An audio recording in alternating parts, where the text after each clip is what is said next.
ബിസ്മില്ലാഹ് അൽഹംദുലില്ലാഹ് വസ്സലാത്തു വസ്സലാമു അലാ റസൂലില്ലാഹ് വഅലാ ആലിഹി വസഹ്ബിഹി വമൻ വാലാഹ് അമ്മാ ബഅദ്.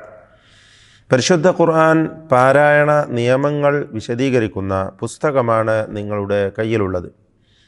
ഖുർആൻ പാരായണ വിധികൾ, തർത്തീലുൽ ഖുർആൻ അൽ കരീം എന്ന് നാം അതിന് പേര് നൽകിയിട്ടുള്ള ആ പുസ്തകം, അതിൻ്റെ ആമുഖത്തിൽ നാം കുറേ കാര്യങ്ങൾ വിശകലനം ചെയ്യുകയുണ്ടായി. നിങ്ങളത് വായിച്ച് മനസ്സിലാക്കിയിട്ടുണ്ടാകും എന്ന് വിശ്വസിക്കുകയാണ്.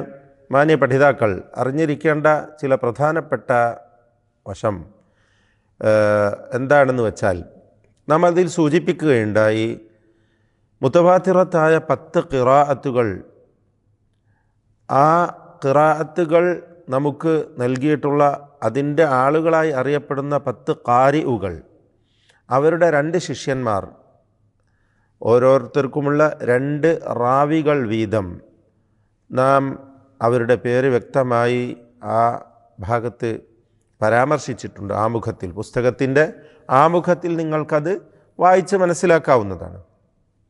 എന്നാൽ നാം പാരായണം ചെയ്യുന്ന ഖിറാഅത്ത് ഏതാണ്? അത് നാം അറിഞ്ഞിരിക്കൽ നിർബന്ധമാണ്. ഈ ഖിറാഅത്തുകളെല്ലാം വ്യത്യസ്ത രീതിയിൽ വരുവാൻ നബി സല്ലല്ലാഹു അലൈഹി വസല്ലമയിൽ നിന്ന് അത് അങ്ങനെ തന്നെ മുതവാത്തിറത്തായ റിവായത്തുകളായിക്കൊണ്ട് മുതവാത്തിറായ സനദിലൂടെ ഉദ്ധരിക്കപ്പെട്ടിട്ടുള്ളതാണ് എന്ന് നാം മനസ്സിലാക്കണം. നബി സല്ലല്ലാഹു അലൈഹി വസല്ലമ അപ്രകാരമാണ് പഠിപ്പിച്ചു കൊടുത്തിരുന്നത്. നബി സല്ലല്ലാഹു അലൈഹി വസല്ലമക്ക് അപ്രകാരമാണ് ഈ ഖുർആൻ അവതീർണമായിട്ടുള്ളത് എന്നതാണ് നമുക്ക് മനസ്സിലാക്കുവാനുള്ള കാര്യം. നാം പാരായണം ചെയ്യുന്ന ഖിറാഅത്ത് ഇമാം ആസിം ഇബ്നു അബി നജൂദ് അൽ കൂഫി അത്താബിഈ എന്ന മഹാനായ ഖാരിഇൻ്റെ ഖിറാഅത്ത് പ്രകാരമാണ്. അദ്ദേഹത്തിൻ്റെ റാവിയായ, രണ്ടാമത്തെ റാവിയായ ഇമാം ഹഫ്സിൻ്റെ റിവായത്ത് പ്രകാരമാണ് നാം പാരായണം ചെയ്യുന്നത്. താബിഈ പണ്ഡിതനായ ആസിം ഇബ്നു അബി നജൂദ് അൽ കൂഫി, കൂഫക്കാരനാണ് അദ്ദേഹം. അദ്ദേഹത്തിൻ്റെ ശിഷ്യനായ ഹഫ്സ് റഹിമഹുല്ലാഹുവിൻ്റെ റിവായത്ത് പ്രകാരമാണ് നാം പാരായണം ചെയ്യുന്നത്. അദ്ദേഹത്തിൻ്റെ മറ്റൊരു റാവിയാണ് ഷുഅബ. ഷുഅബയും ഹഫ്സും തമ്മിൽ ചില്ലറ വ്യത്യാസങ്ങൾ നമുക്ക് പാരായണത്തിൽ കാണുവാൻ സാധിക്കുന്നതാണ്. ഷുഅബയുടെ ഖിറാഅത്ത്, ഷുഅബയുടെ റിവായത്ത് വരുന്നത് സിർറു ഇബ്നു ഹുബൈഷിൻ്റെ സനദിലൂടെയാണ്, അദ്ദേഹത്തിൻ്റെ മാർഗത്തിലൂടെയാണ്. എന്നാൽ ഇമാം ഹഫ്സിൻ്റെ റിവായത്ത് വരുന്നത് ആസിം ഇബ്നു അബി നജൂദ് അൽ കൂഫി, അബൂ അബ്ദുറഹ്മാൻ അബ്ദുല്ലാഹി ഇബ്നു ഹബീബ് അസ്സുലമി, ആ മാർഗത്തിലൂടെയാണ്. 2 പേരുടെയും ഖാരി അല്ലെങ്കിൽ അവരുടെ ഉസ്താദ് ആസിം ഇബ്നു അബി നജൂദ് അൽ കൂഫി റഹിമഹുല്ലാ ആണ്. അപ്പോൾ ആ റിവായത്തിൻ്റെ പൂർണ്ണ രൂപം ഇപ്രകാരമാണ്: റിവായത്തു ഹഫ്സ് ബിൻ സുലൈമാൻ ബിൻ അൽ മുഗീറ അൽ അസദി അൽ കൂഫി عن عاصم بن أبي النجود الكوفي التابعي عن أبي النجود عن أبي عبد الرحمن عبد الله بن حبيب السلمي عن أبي عبد الرحمن عبد الله بن حبيب السلمي عن عثمان بن عفان وعلي بن أبي طالب وزيد بن ثابت وأبي بن كعب عن النبي صلى الله عليه وسلم.